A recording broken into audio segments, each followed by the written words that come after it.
Hi guys, hope you're all okay. Today I have got a whingy gilly. I thought I'd jump on and do a quick Q&A video. It's a bit impromptu. I've been at work all day. My face and hair is a mess, but hey. Yes, so my IVF video went up a while ago now. The response was so overwhelming. I think I said in the thank you video that I did that I was honestly expecting like 300 views. Got a lot more than that. Didn't think many people would care. Kind of probably thought I would just be able to, you know, when I get the "why don't you have kids" question, a place to direct people. And then I just kind of had overwhelming kindness and loveliness from the people of the internet.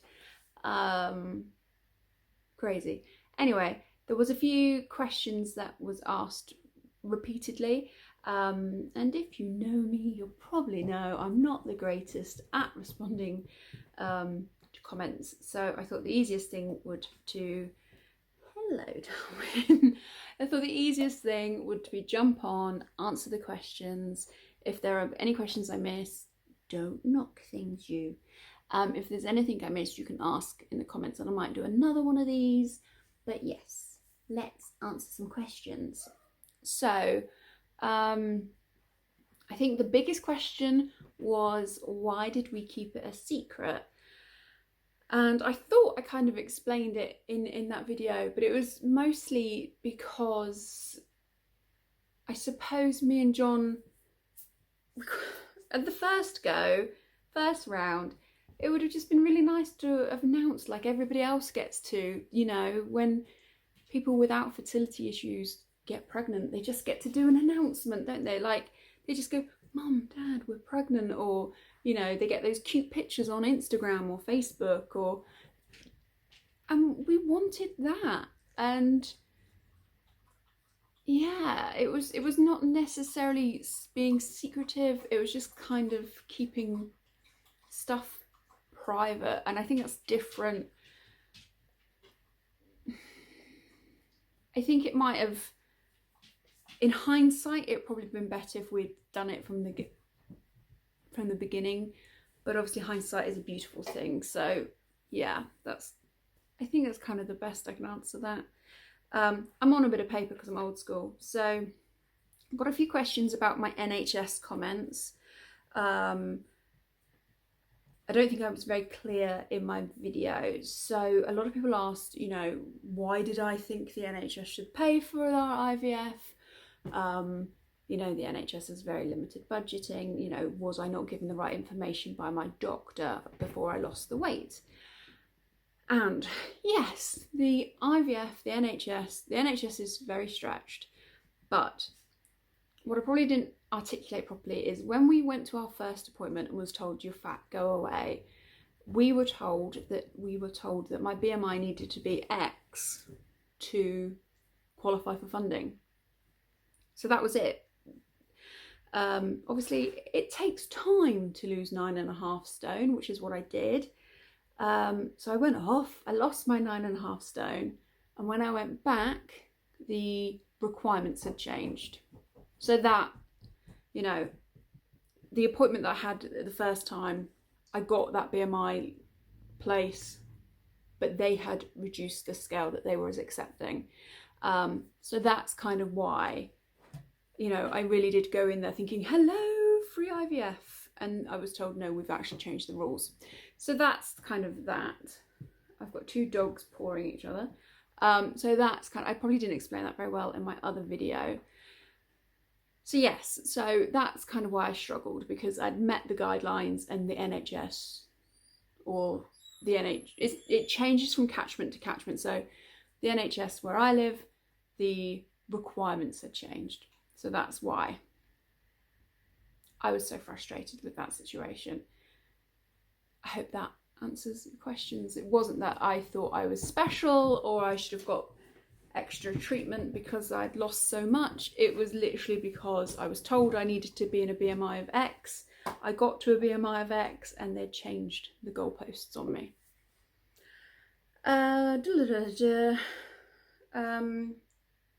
what impact does IVF have on relationship? How did you make sure that yours and John's relationship stays strong through it? Well, we've not finished IVF yet, so we've not quite got there. My biggest thing about IVF and relationships, the same way as people say a baby won't fix a broken relationship. This, you know, I don't know the exact expression, but people say, don't they, that, you know, a baby won't fix a broken relationship. It actually puts more pressure onto it. IVF is exactly the same thing on steroids. Because obviously a baby's hard. IVF is really freaking hard. So you need to make sure that your relationship is in the strongest position possible. You also, this sounds really conceited, but I think you also need to make sure that your relationship with yourself is really strong. Like, you need to like yourself to be able to do this, because you might hate yourself at certain points through this journey, because there are moments where you feel like death and you realise you're doing it to yourself. And that's without thinking about the hormones and how they mess with your head.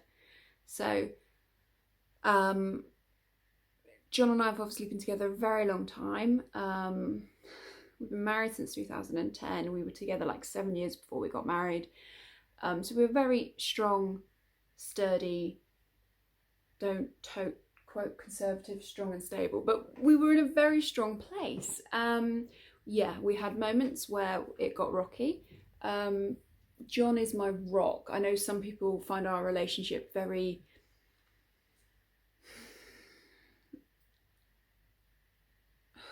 some people would call us sickly, because, you know, obviously we do post the videos on Instagram. Oh, I love John Beach. And I know people hate that I do that, but it's who we are. If you don't like it, don't follow it. You know, John's mates take the mick about hashtag I love John Beach. But I do, but it's who we are. And I think a big part of how we're still together through this process is if we were turned around tomorrow and said, you can't have any IVF, you can't have a baby like biologically, it's not happening, and they like banned adoption or something, like it was just going to be me and John Beach forever, I'd be sad, but I'd be okay.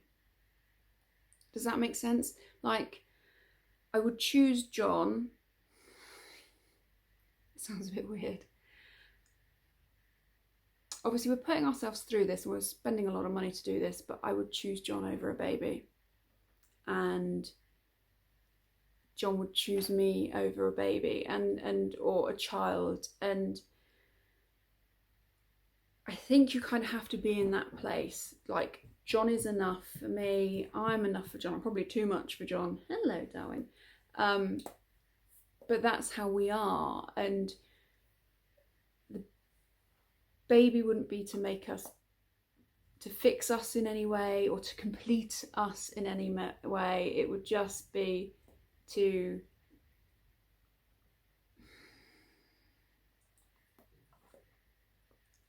I don't know how to finish that sentence, but you need to make sure, this was meant to be a quick video and I've been talking too long, but a baby can't fix anything. An IVF will put more pressure on you than you'll know. So yeah, it's about making sure that your relationship is strong and your faith in yourself is strong before you even start it, because you'll become a Fruit Loop without that strength. Why do we go to Poland? Why don't we have it in this country? It's really blimmin' expensive. It's expensive in Poland. It's even more expensive here. Like, I don't really want to talk about money, but we're talking thousands and thousands of pounds for IVF. You know, it's thousands in Poland. You can Google it. It's very expensive here in the UK. The type of IVF we have, you can't actually have in Cornwall. You have to go to Devon. So that's extra expense as well. And literally, we can fly to another country. We can pay for a house sitter and a dog sitter. We can pay for accommodation out there, eat like we're on holiday, have all the extra scans that we want, and it's still cheaper than it would be here considerably. Poland, obviously, what John did the research. The clinic we go to is very highly sought after. It's very high, you know, they are, I don't know the correct terminology for it, but they are like, if you Google IVF Poland, they're like one of the top clinics you can go to. They're kind of, we see one of the top ranking consultants at that clinic. So yeah, John did a lot of research and it worked for us. Obviously, it's very helpful that John could speak the language. You know, if we were going to a clinic in Prague, which lots of people do, or Germany or China or wherever you choose to go, if you can speak the local tongue, obviously it helps, and John can. So, but that is how we picked our clinic, because it is so well reviewed internationally. Like we'll go to an appointment and it's not just like us and Polish people. There's like lots of English people go there, Spanish people go there, German people go there, people all over from Europe go to this clinic because it is good or great. So you know, that's why we picked there. Do you feel ill on IVF? Round 1 I felt a little bit ropey. Obviously at the time I thought I was really ill. Then round 2 I was so much iller than round 1. Dizziness, sickness, nausea, headaches, migraines. Depending on what stage you are at IVF, swelling, like your tummy before egg collection gets really swollen. In my experience, the cycle after egg collection is painful. We've had unsuccessful frozen embryo transfer. That is really painful. Like, you're in so much pain you throw up. Like, but obviously every woman is different. So with egg collection, I've read horror stories about women that have been hospitalized for 3 days. That's never happened to me. I've always been able to go home the same day. I think that depends on a few things. It depends on how high you are physically, like how high things up are inside of you, your pain threshold, your reaction to medication, that kind of thing. I think that, like, you're uncomfortable, you feel nauseous throughout certain drug cycles.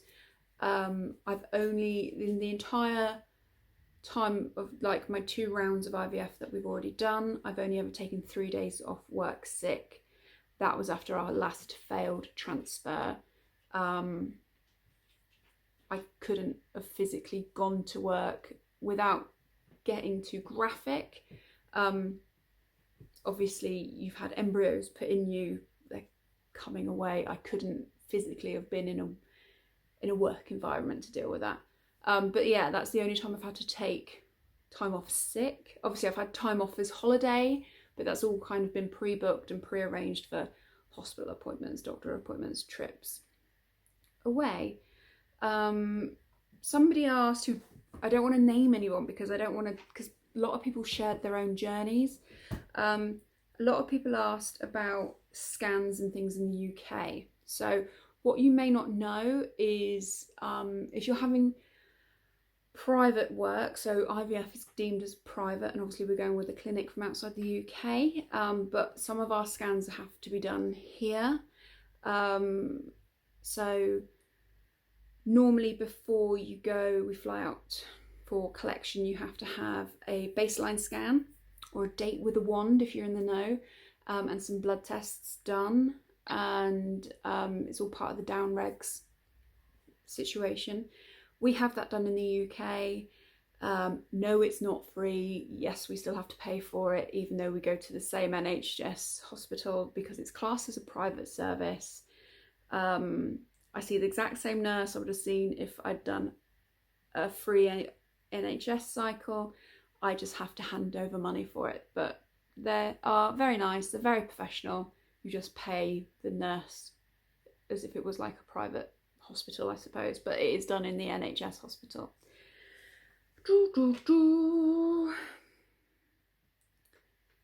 Oh, bear with. Hey guys, sorry if things have moved slightly. Things was flashing. So where were we? So I think I've covered how ill I was. I think every woman is different. Every round is different. So I say, I pretty much think after round 2, I think I got off quite lightly in round 1. Hopefully round 3 I will be okay. Same, but it's all, you know, it's like some women react really badly to being on the contraceptive pill. Some women don't notice it. It's all about your body and hormone levels and things. So, and like your pain thresholds. And some people, like I obviously have done 2 rounds already, still use ice for every needle I do. I know a lot of women don't use ice when they do their injections. So every woman is different, but I did feel ill on both my rounds. When would we stop? Is round 3 the last round? $1,000,000 question. It's that thing, even if round 3 works, that it's a bigger conversation. Nobody knows. So it's like, if round 3 worked, which would be amazing, would we then stop? That depends. So we do, or our plan is to do egg collection in September, and then everything crossed that we have lovely little embryos. If it all goes to plan, we will do an embryo transfer early 2000s, so like January after Christmas. So if it worked, that would be amazing. I'm almost crying. Don't try not to get too into that. If it worked, but we still had embryos in the freezer. Obviously, you can leave an embryo in the freezer for quite some time. So you can obviously go back and go again. So try and get sibling or second baby or whatever with an embryo. So if I think, as long as the finances were there, I think if we were blessed enough to have round 3 work and still have reserves in the freezer, we would probably go again. It's really hard to explain, and I don't think anyone, unless you've done this, understands, because like I have an emotional connection to my failed, I don't want to call them my failed embryos, but my embryos that didn't stick. They're a little bit of me, they are a little bit of John, they are our tiny little snow babies. They genetically, is that the right, they were an embryo, they were